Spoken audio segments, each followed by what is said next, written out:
Good morning student. एक बार फिर मैं इलेक्ट्रिकल इंजीनियरिंग के एक नए टॉपिक के साथ आप लोगों के सामने प्रेजेंट हूँ। ठीक, तो न्यू टॉपिक हमारा है जनरेशन ऑफ एसी वोल्टेज। अभी तक हम जो है कि इस चैप्टर में concept of alternating voltage and current और difference between the AC and DC, AC और डीसी के बीच में क्या डिफरेंस है, ठीक, और अल्टरनेटिंग वोल्टेज और करंट के कॉन्सेप्ट हैं, किनको एसी कहते हैं किनको डीसी कहते हैं, उनके बीच में क्या डिफरेंस है, इसके बारे में हमने प्रीवियस लेक्चर में डिस्कशन कर लिया है। ठीक, तो इस लेक्चर में हम बात करेंगे किसके बारे में, जनरेशन ऑफ अल्टरनेटिंग वोल्टेज। जो अल्टरनेटिंग वोल्टेज है उसको हम किस तरीके से जनरेट करते हैं। ठीक, the voltage which polarity change at regular interval of time is known as alternating voltage. Alternating voltage क्या होता है, जिसका एम्पलीट्यूड टाइम के साथ साथ क्या करता है, वेरी करता है, उसको हम कहते हैं अल्टरनेटिंग वोल्टेज। ठीक, machine which generate the alternating voltage is known as alternator. वह मशीन जो अल्टरनेटिंग वोल्टेज को जनरेट करती है उसको अल्टरनेटर कहते हैं, या उसी को हम जनरेटर कहते हैं। ठीक, जो अल्टरनेटिंग वोल्टेज है उसको हम दो तरीके से जनरेट करते हैं। ठीक, पहला है bye rotating coil inside uniform magnetic field at a constant speed.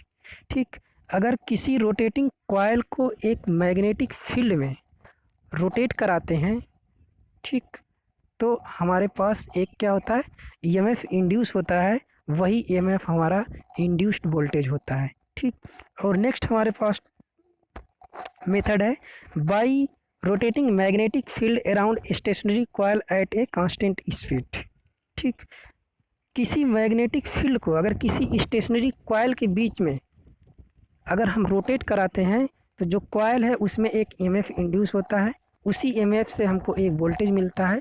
तो इन दो तरीके से हम क्या कर सकते हैं, ईएमएफ इंड्यूस करा के हम एसी वोल्टेज को फाइंड आउट कर सकते हैं, प्राप्त कर सकते हैं। ठीक, जितनी हमारी स्मॉल मशीनें होती हैं, स्मॉल एसी मशीनें होती हैं, उसमें कॉइल आपकी रोटेट करती है। ठीक, between magnetic field, magnetic field में क्या करती हैं, जितनी हमारी स्मॉल मशीनें हैं उसमें हमारी जो कॉइल है वो रोटेट होती है, और जितनी लार्ज एसी मशीनें हैं, एसी जनरेटर हैं, उसमें क्या होता है, हमारा मैग्नेटिक फील्ड रोटेट करती है कॉइल के बीच में। ठीक, तो इसके लिए हमारे पास एक छोटा सा डेरिवेशन है जिसको हम इसमें देख लेते हैं। तो डेरिवेशन के लिए क्या करना पड़ेगा कि हम इसको एक छोटे से एग्जाम्पल के तौर से समझते हैं। मान लीजिए हमारे पास दो मैग्नेट हैं, एक यन है, ठीक, एक यस है। इस यन और यस को जब हम एक दूसरे के पास लाते हैं तो इन दोनों मैग्नेट के बीच में क्या होती है, मैग्नेटिक फील्ड बन जाती है। तो यहाँ से हमारी जो मैग्नेटिक लाइंस है यन टू यस चलती हैं। तो ये मैग्नेटिक फील्ड जब सेटअप हो जाती है, तो जब किसी भी मैग्नेटिक फील्ड में किसी भी कॉइल को आप रोटेट करते हैं तो उस कॉइल में आपका क्या होगा, एक ईएमएफ इंड्यूस हो जाता है। ठीक, तो हमारे पास कॉइल है, एक रेक्टेंगुलर कॉइल हमने लिया है ए बी सी डी। ठीक, और ये हमारा ब्रश से कनेक्ट रहेगा। ठीक, ये हमारे ब्रश से कनेक्ट रहेंगे। तो इस मैग्नेटिक फील्ड में जब आप इस कॉइल को रोटेट कराते हैं एक कांस्टेंट स्पीड से, अगर आप स्पीड को कांस्टेंट नहीं रखते हैं तो जो आपको मैग्नेटिक इंड्यूस्ड वोल्टेज है वो आपको वेरिंग नेचर का मिलेगा, बार बार हमेशा वो फ्लैक्चुएट होता रहेगा।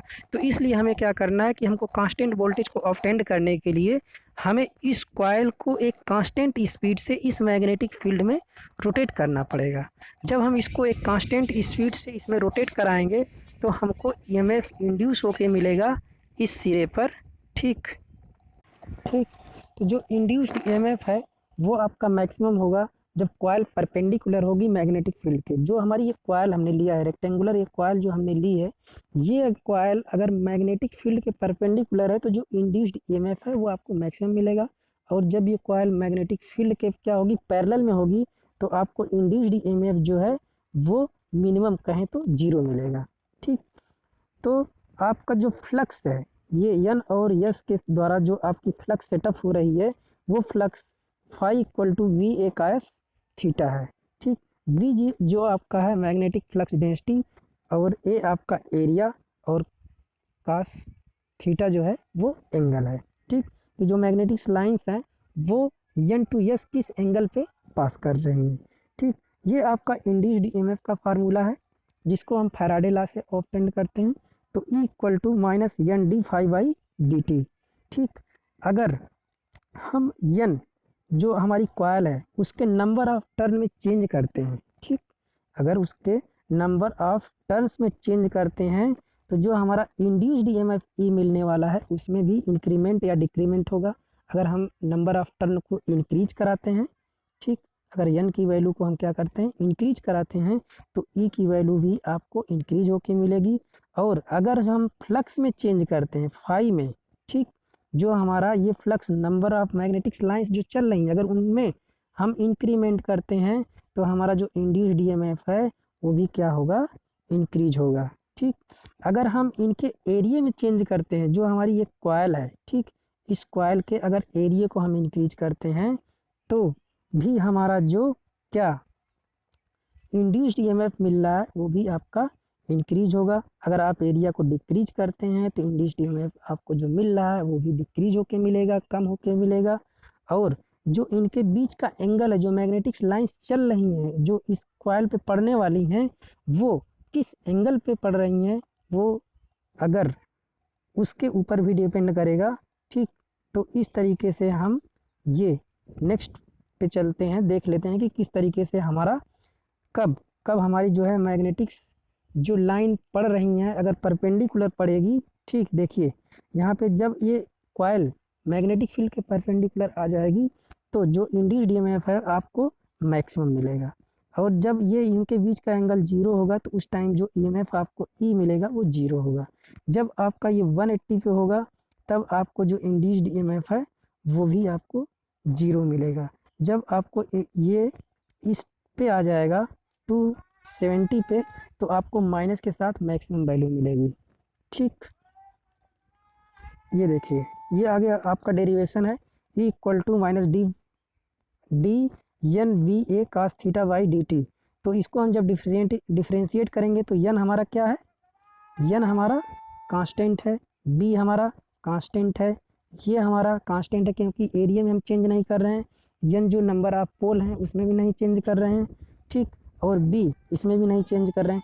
चेंज किस में कर रहे हैं, कास थीटा जो एंगल है, जब आपकी कॉइल रोटेट होगी तो उसके एंगल में चेंज होगा, कुछ कॉइल उसके सामने आएंगे कुछ कॉइल उसके सामने नहीं आएंगी। ठीक, तो इसलिए जो हमारा चेंज होगा वो किस में होगा, थीटा में। ठीक, तो थीटा इक्वल टू आप जानते हैं ओमेगा टी। ठीक, यहाँ से इसकी वैल्यू हम ये कर देंगे, इसको डिफ्रेंशिएट करेंगे जब तो कास थीटा का डिफ्रेंशिएशन माइनस साइन थीटा, इस तरीके से आपको ये पूरा का पूरा मिल जाएगा ई इक्वल टू, ठीक, इक्वल टू आप कहेंगे N V A omega sine omega T. ठीक, तो at omega equal to pi by T. ठीक, जब आपका ओमेगा की वैल्यू कितनी होगी, पाई बाई 2 होगी तो sine omega T equal to आप कहेंगे 1। तो जब साइन ओमेगा टी तो मतलब आप ये कहेंगे कि E equal to N B A sine N B A omega equal to E M. E M जो है आपकी मैक्सिमम वैल्यू है। तो इस तरीके से आप ये कहेंगे कि एट पाई बाई 2 पर आपको जो इंड्यूस्ड ईएमएफ मिल रहा है वो कितना आपको मिल रहा है, मैक्सिमम मिल रहा है। ठीक, तो इस तरीके से आप इस इक्वेशन से और इस वैल्यू से आप ये कहेंगे कि equal to E M sine omega T. ठीक, यहाँ पर ये वाली वैल्यू आप कहाँ पे पुट कर देंगे, यहाँ पर जब ये वैल्यू आप यहाँ पे पुट कर देंगे तो इक्वल टू आपको मिल जाएगा E M sine omega T. यही इंड्यूस्ड ईएमएफ का फार्मूला है, यही इंड्यूस्ड वोल्टेज का फार्मूला है जिसको आपको ऑब्टेन करना था, प्राप्त करना था। ठीक, देखिए ई डिपेंड ऑन द टाइम। ठीक, जो इंड्यूस्ड ईएमएफ है वो किस पे डिपेंड कर रहा है, टाइम पे। आप अगर टाइम और ओमेगा टी, ठीक, या थीटा एंगल पे ऊपर डिपेंड कर रहा है। अगर थीटा की वैल्यू 0 है इंड्यूस्ड ईएमएफ आपको 0 मिलने वाला है। अगर थीटा की वैल्यू 90 है इंड्यूस्ड जो है कि ईएमएफ आपको मैक्सिमम मिलने वाला है। अगर E equal to theta equal to 180 degree है तो आपको इंड्यूस्ड ईएमएफ 0 मिलने वाला है। ठीक, और अगर थीटा इक्वल टू 270 है तो आपको इंड्यूस्ड ईएमएफ मैक्सिमम मिलेगा माइनस के साथ, मतलब नेगेटिव हाफ साइकिल में मैक्सिमम की वैल्यू मिलेगी। कहें तो ये आपकी पॉजिटिव की मैक्सिमम वैल्यू है, ठीक, बीएम, और ये आपकी नेगेटिव की वैल्यू है वीएम या ईएम, ठीक। बीएम या ईएम जो है आपका मैक्सिमम इंड्यूस्ड वोल्टेज है, ठीक, या आपका इंड्यूस्ड वोल्टेज है, ठीक। if the R is the resistance which is connected to the load, the current taken by it, ठीक। अगर हम किसी R रेजिस्टेंस को, लोड को अगर हम इससे इससे कनेक्ट करते हैं, ठीक, मान लीजिए हमारे पास ये जो इंड्यूस्ड ईएमएफ इक्वल टू मिला EM साइन ओमेगा टी, इससे हमने एक R रेजिस्टेंस को कनेक्ट कर दिया, तो जो इसमें से करंट ली जाएगी I equal to I M sine omega T होगी, ठीक, जो आपको I small equal to I M sine omega T यहाँ पर दिखाया गया है, ठीक। तो आई जो स्मॉल आई है वो इंस्टेंटेनियस वैल्यू है, ठीक, और जो आई एम है वो आपकी मैक्सिमम वैल्यू है। और ये इंस्टेंटेनियस वैल्यू किसके ऊपर डिपेंड कर रही है? Omega T. ओमेगा टी कहे तो थीटा, थीटा कहे तो जिस एंगल से आपकी कॉइल क्या हो रही है, रोटेट हो रही है, उसके ऊपर डिपेंड करेगा, ठीक। तो इस तरीके से ये आपका पूरा वेव फॉर्म दिया गया है, ठीक। तो इस तरीके से हमने आपको किस तरीके से आपकी एसी वोल्टेज, एसी करंट आपका किस तरीके से जनरेट होता है, ठीक, इसके बारे में हमने आपको कंप्लीट एनालिसिस की कम टाइम में, ठीक। तो आई होप कि मैंने जो भी आपको इस लेक्चर में समझाने की कोशिश किया आपको समझ में आया होगा, ठीक। अगर आपको किसी तरीके का डाउट होता है, जो मैं इस वीडियो में आपको चीज़ें बता रहा हूँ, बातें समझा रहा हूँ, ठीक, तो आप मेरे व्हाट्सएप नंबर पे मुझे संपर्क कर सकते हैं, ठीक, किसी भी डाउट के लिए। तो बस इस लेक्चर में बस इतना ही। So thank you.